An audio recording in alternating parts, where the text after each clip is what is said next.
সুপ্রিয় দর্শক, দেশ ও দেশের বাইরে বসে যে যেখানে বসে আমাদের আজকের এই প্রতিবেদনটি দেখতেছেন, আপনাদের সকলকে জানাই এমবিটেন কৃষি কথা চ্যানেল পক্ষ থেকে স্বাগতম।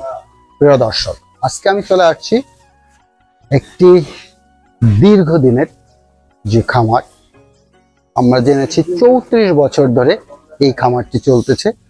তো এটি রয়েছে ঝালকাঠি জেলার একদম পাশে কীর্তিবাস ইউনিয়নে শঙ্কর মুখার্জি দাদার এই খামার। আজকে আমরা শঙ্কর মুখার্জি দাদার কাছ থেকে জানার চেষ্টা করব গরু পালন পদ্ধতি, আয় ব্যয়, সুবিধা অসুবিধা সহ টুকিটাকি সকল বিষয়।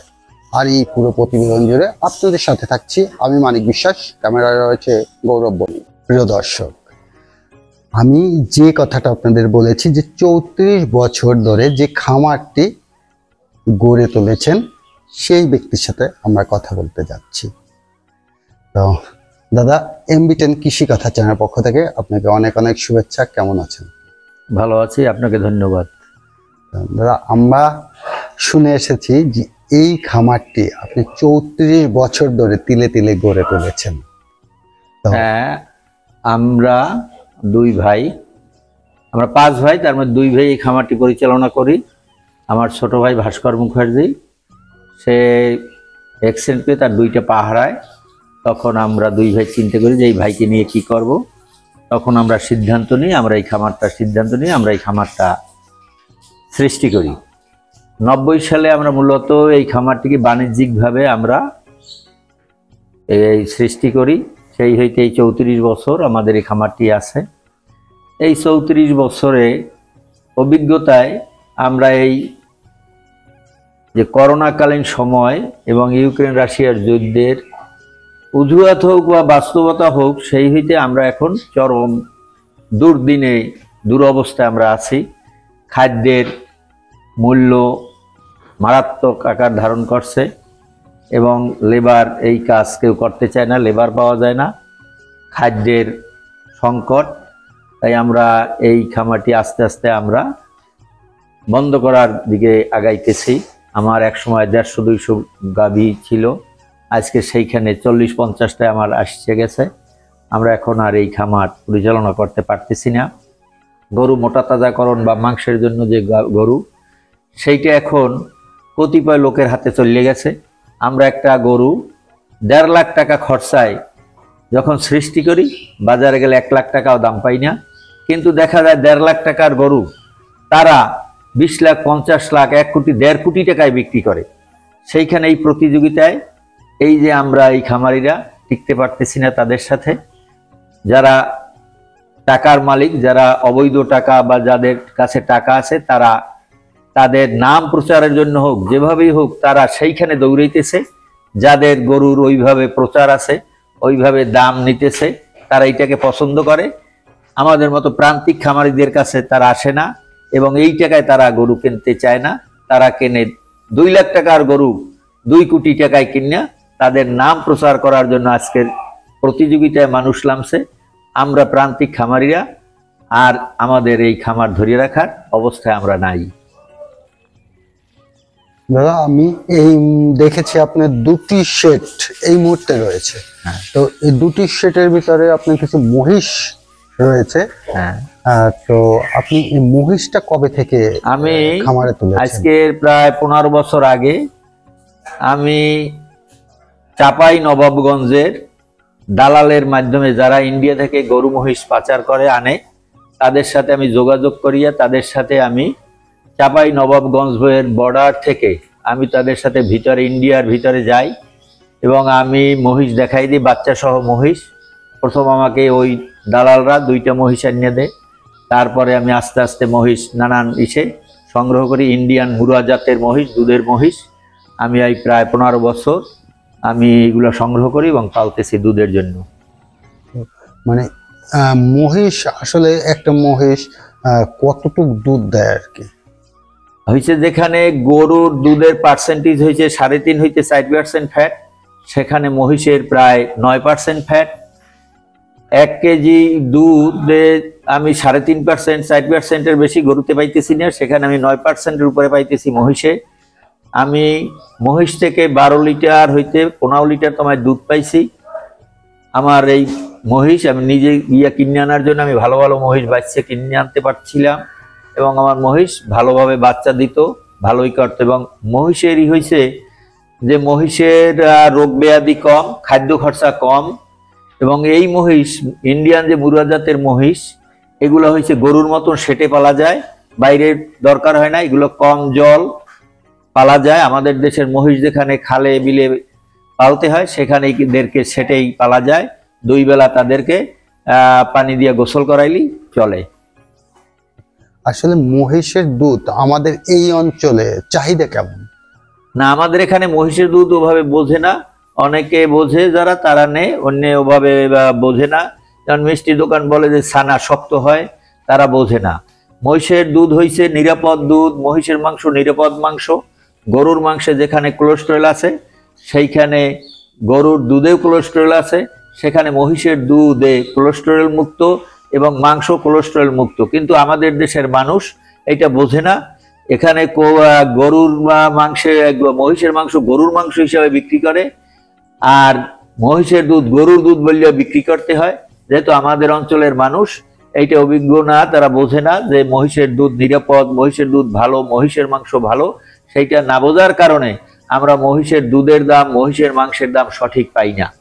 সেখানে অন্য জায়গায় মহিষের মাংস 1 কেজি যদি থাকে 800 টাকা, গরুর মাংস মহিষের মাংসের কেজি 900 টাকা, বা সবসময় 100 টাকা বেশি। আমাদের এখানে 100 টাকা কমে বিক্রি করতে হয় গরু এই মহিষের মাংস, এবং মহিষের দুধও সেই যে 9% আর 3.5% ফ্যাট, সেই তুলনায় আমরা এখানে ওইভাবে দাম পাই না। তো আপনার সেটে কতগুলো এখন গাবি মহিষ রয়েছে? আমার সেটে এখন 10টা গাবি মহিষ আছে, এবং সব মিলে 20-22টার মতন মহিষ আছে। দুধ কতটুকু পাচ্ছেন? আমি এখন আমার প্রেগনেন্ট মহিষ বেশি, তারপরেও আমি প্রায় 30 কেজির মতো দুধ পাইতেছি মহিষের দুধ। এটা কিভাবে সেল করতেছেন? মানে এটা আমাদের কিছু লোক আছে, তারা নিয়ে যায়, তারা মহিষের দুধ পছন্দ করে, ওনরা নিয়ে সেল করে খায়, এইভাবে কিছু লোক আছে। আর আমরা গাভীর সেটে দাঁড়িয়ে আছি। গাভী কতটা রয়েছে এই মুহূর্তে? আমার এখন 40টার মতন গাভী আছে, তার মধ্যে 15টার মতন দুধ দিতেছে, আর বাকিগুলো হয়েছে প্রেগনেন্ট অবস্থায় আছে, শুকনো অবস্থায়। দাদা, আমি একটু আপনার কাছ থেকে জানবো, যেহেতু আপনি কি বলে যে মানে খামারির ভিতরে আমাদের অত্র ঝালকাঠি জেলায় আমার মনে হয় এত পুরাতন খামার আমি এখন পর্যন্ত পাইনি। যতগুলো খামার ভিজিট করেছি তার ভিতর মানে একদম পুরাতন খামার ভিতর আপনারটাই রয়েছে। তো আমি একটু জানতে চাবো, যদি নতুন করে কেউ খামারি হতে চায় তার জন্য আপনি কি মেসেজ দিবেন? শোনেন, এখন খামারি হওয়া মানে হচ্ছে কি, যাদের মানে অবৈধ টাকা, অবৈধ আয় আছে, তারা ছাড়া এটা ধরিয়ে রাখা সম্ভব না। এটা এত ব্যয়বহুল হইয়া দাঁড়াইছে যে আমাদের পক্ষে সম্ভব না। যেখানে দেখা যায় যে আটার দামের চাইতে ভুসির দাম অনেক বেশি। আপনার সমস্ত যেগুলো গোখাদ্য তার উল্টোপাল্টা দাম নিতেছে, যেগুলো নিয়ন্ত্রণ করার কেউ নাই, যেগুলো দেখার আমাদের কেউ নাই। আমাদের যা দাম বলে আমাদের সেই দামে কিনতে হয়। এইটা হচ্ছে যাদের আপনার, এইটা হচ্ছে এখন তো ভ্যাট নাই আমাদের এই সেই ফার্মের উপরে ভ্যাট দিতে হয় না। যাদের অবৈধ ইনকাম আছে তাদের টাকাটাকে বৈধ করার জন্য এখন তারাই পারবে। আমাদের মতন মানুষ আজকের এটা ধরিয়ে রাখার অবস্থা নাই।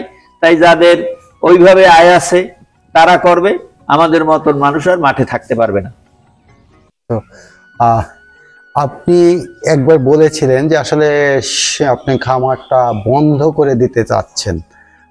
আসলে বন্ধ করে দেওয়াটা কি আসলে ঠিক হবে কি না? আসলে তাহলে দেখেন, আমার সারা জীবনের হয়েছে এই খামারটি। আমার জীবনে আমি 34 বছরের ঊর্ধ্বে এই খামারের পিছনে দিয়েছি। এটা আমার একটা কষ্টেরই। তারপরে হয়েছে কি যে খাদ্য, লোক অভাব, কেউ এই কাজ করতে চায় না। এর জন্য আমার তো অনেক বয়স হয়ে আসছে, এখন আর আমি পারতেছি না। এই কষ্টের জন্য আমি এখন আসলে তিলে তিলে এইটাকে বন্ধ করার দিকে যাইতেছি, এখন আর না পারার কারণে। কিন্তু আমার সারা জীবনেরই হয়েছে এই খামারটি। আমার পরিচয়, আমার সমস্ত কিছু ছিল যে আমি ঝালকাঠি জেলার সবচাইতে পুরাতন খামারি, আমি সবচাইতে বড় খামারি। এই গর্ব, এই মানসিকতা ছিল আমার, কিন্তু এখন আর যেহেতু পারতেছি না, তখন বন্ধ করা ছাড়া তো আমার আর আসলে কোনো উপায় নাই। তো আপনার যে পরবর্তী প্রজন্ম যারা রয়েছে তারা কি আসলে আপনাকে সাহায্য করতেছে কিনা? না, পরবর্তী যারা তারা এগুলো এইভাবে পছন্দ করে না। আমার একটি ছেলে, সে ঢাকায় থাকে, সে হইছে যে এগুলার কাছেও আসে না, এগুলো ই করে না, কারণ এটাই তো ওভাবে ইনকাম নাই। আমার এত ইনভেস্ট, এত পরিশ্রম আমি করি, সকাল 5টার আগে ঘুম থেকে উঠতে হয়, সারাদিন এইটি আমি লেবার দিই। তারা দেখে যে এটাই তো ওইভাবে টাকা আসতেছে না। তারা এখন নতুন প্রজন্ম হয়েছে টাকার দরকার, তাদের অন্য কোনো কিছু না, তাদের হয়েছে টাকা, ভালো থাকবে, ভালো খাইবে, তাদের হয়েছে মন মানসিকতা এইভাবে। তারা তো এই পরিশ্রম দিতে চায় না, তারা এইভাবে আসে না। আমি আরেকটু জানতে চাবো যে আপনার খামারে যে গরুগুলো রয়েছে, আমি বেশি দেখতে পাচ্ছি যে ফিজিয়ান গাভী, এগুলো হলস্টাইন ফ্রিজিয়ান জাতের গাভী। যে হলস্টাইন ফিজিয়ান, এই গাভীগুলো থেকে কি আসলে খামার করলে মোটামুটি দুধের জন্য দুধের জন্য, মাংসের জন্য হলস্টাইন ফ্রিজিয়াম। এখন তো ভাই আমাদের দেশে যা আছে তাতে হচ্ছে হলস্টাইন ফ্রিজিয়ামের মাংসও বেশি হয় এবং দুধও বেশি দেয়। তো আপনার অনেক মূল্যবান সময় নষ্ট করলাম, আপনাকে ধন্যবাদ। ভালো থাকবেন, সুস্থ থাকবেন, এবং আমরা এটাই চাচ্ছি যে আপনি ঝালকাঠি জেলার সর্ববৃহত্তম এখনো খামারি হিসাবে রয়েছেন, এবং আমরা চাবো যে আপনার খামারটা আরো দীর্ঘদিন যাবত চলুক। আমাদের এই প্রত্যাশা থাকবে, আপনার খামারের সকল পশুগুলো ভালো থাক, আমাদের এই প্রত্যাশা থাকবে। তো আজকের এই পর্যন্ত। প্রিয় দর্শক, শুনলেন 34 বছরের একজন খামারির বক্তব্য, যিনি আমাদেরকে বলছে যে এখন উনি বয়সের কারণে প্লাস লোকবল এবং অর্থনৈতিক বাজার যে চওড়া, সেই সকল বিষয় নিয়ে আসলে খামারটা উনি বন্ধ করতে চাচ্ছে। আসলে জানি না উনি মনের কষ্টে না আরো কোনো সমস্যা পিছনে লুকিয়ে আছে। তো আজকের এ পর্যন্ত, দেখা হচ্ছে আবার নতুন কোনো ভিডিওতে।